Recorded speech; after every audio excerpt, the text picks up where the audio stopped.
after just about a 2-week hiatus, the Commission of Inquiry on Monday recommenced testimonies at their Middle Street location. Testifying during the morning's proceedings was former elections observer for the American Chamber of Commerce of Guyana, Rosalinda Razul. Razul took the commission back to Elections Day when she observed the local tabulation process at the Monrepo Primary School. She recounted the tabulation process, which was going smoothly until the party agent for the APNU AFC, Onika Reese, allegedly made an unusual claim. The former observer noted that after GCOM staff had tabulated the votes at the polling place, everyone present in the room verified that the numbers on their statements of poll, or SOPs, were the same, except one party agent. Were you keeping count as they counted? Yes, I was. And did your totals match what GCOM posted on the board? It did. Was there anyone there whose totals did not match what GCOM posted on the board? Yes, it was the party agent for the APNU AFC. She said that her totals did not match. Granting that there must have been an honest mistake, Razul said the presiding officer opted to recount all of the ballots in the presence of everyone there. Again, all other party agents and observers verified that their numbers matched. The APNU agent, however, still claimed that the numbers were wrong. Did your totals match what GCOM posted on the board? It did. Was there anyone there whose totals did not match what GCOM posted on the board? Yes, it was the party agent for the APNU AFC.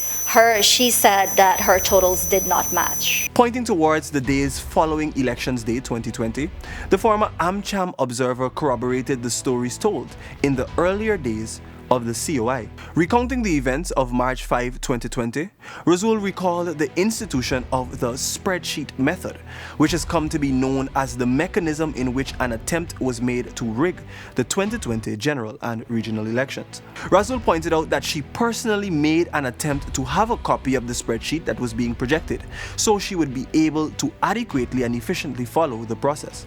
The response she received from Chief Elections Officer Keith Lowenfield was quite unusual. I subsequently went up to the first floor, because the tabulation room was on the ground floor, and I went looking for Mr. Lowenfield to ask him for a spreadsheet. And when I saw him, it was himself, Ms. Myers, his assistant Dwight Hetzberger, and a few others. They were kind of in a circle in a room on the upper floor, and I don't know what they were talking. So I waited for a while until they came out, and I asked Mr. Lowenfield if I may please have a copy of the spreadsheet. And he looked at me and dismissively says, "Don't do that to me." In her testimony, Razul pointed out that when the spreadsheet was found to be inaccurate and there was loud objections to its use, Lowenfield made absolutely no attempt to rectify the issue but allowed the flawed process to continue. Continuing her testimony, the former observer described precisely what she believed highlighted the blatant rigging attempt.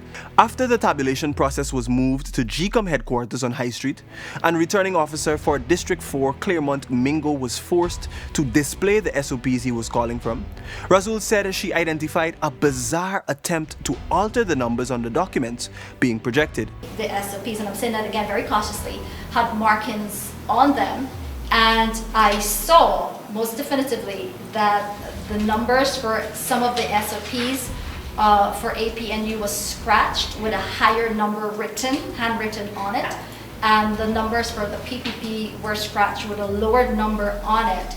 And on some SOPs where there were zeros, for the APNU AFC, it was changed to an 8.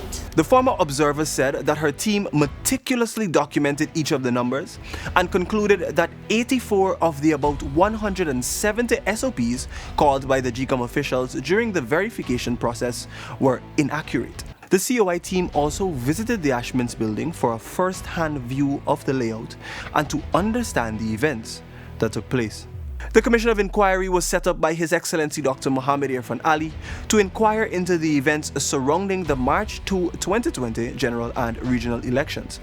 Last to testify at the CoI was IT Manager at the Guyana Elections Commission, Anil Giddings, whose testimony confirmed that there seemed to be an internal plot to rig the March 2 general and regional elections. The corroboration and alignment of these events by all the witnesses so far seem to indicate that there was a clear attempt to subvert the rule of law and the process of democracy.